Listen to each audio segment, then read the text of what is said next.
चंद्रमा के दक्षिणी ध्रुव पर अभी सूर्य की रोशनी पहुंच रही है। इसके बावजूद विक्रम लैंडर और प्रज्ञान रोवर में कोई हलचल नहीं है।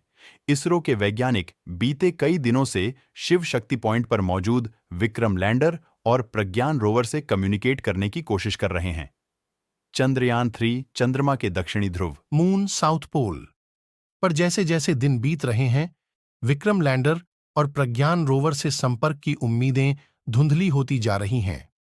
बीते शुक्रवार को ही उम्मीद लगाई गई थी कि भारतीय space agency ISRO good news देगी। वह बताएगी कि प्रज्ञान रोवर और विक्रम लैंडर से दोबारा कम्युनिकेशन स्थापित हुआ है। हालांकि ऐसा नहीं हो पाया। इसरो की तरफ से कहा गया कि विक्रम लैंडर और प्रज्ञान रोवर के साथ कम्युनिकेशन स्थापित करने की कोशिश की गई है, लेकिन उनकी तरफ से कोई सिग्नल नहीं मिला है। 8 से 10 दिन हो गए हैं इसरो को। विक्रम लैंडर और प्रज्ञान रोवर की तरफ से कोई हलचल नहीं मिली है।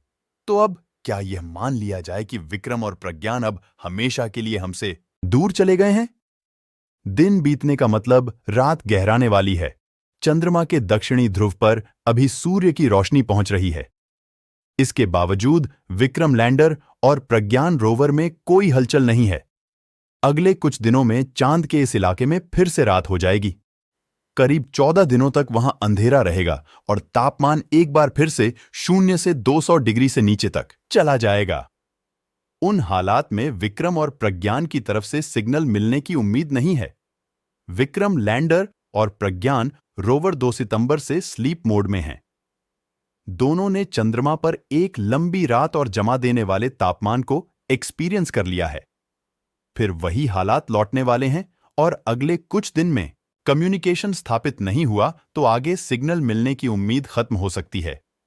इसरो के वैज्ञानिक बीते कई दिनों से शिव शक्ति पॉइंट पर मौजूद विक्रम लैंडर और प्रज्ञान रोवर से कम्युनिकेट करने की कोशिश कर रहे हैं, लेकिन इस काम में सफलता नहीं मिल पाई है।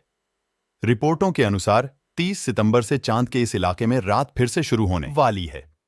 लेकिन दिलचस्प बात यह है कि चंद्रयान-3 के प्रज्ञान रोवर ने पहले ही बहुत सारी जानकारी प्राप्त कर लिया है।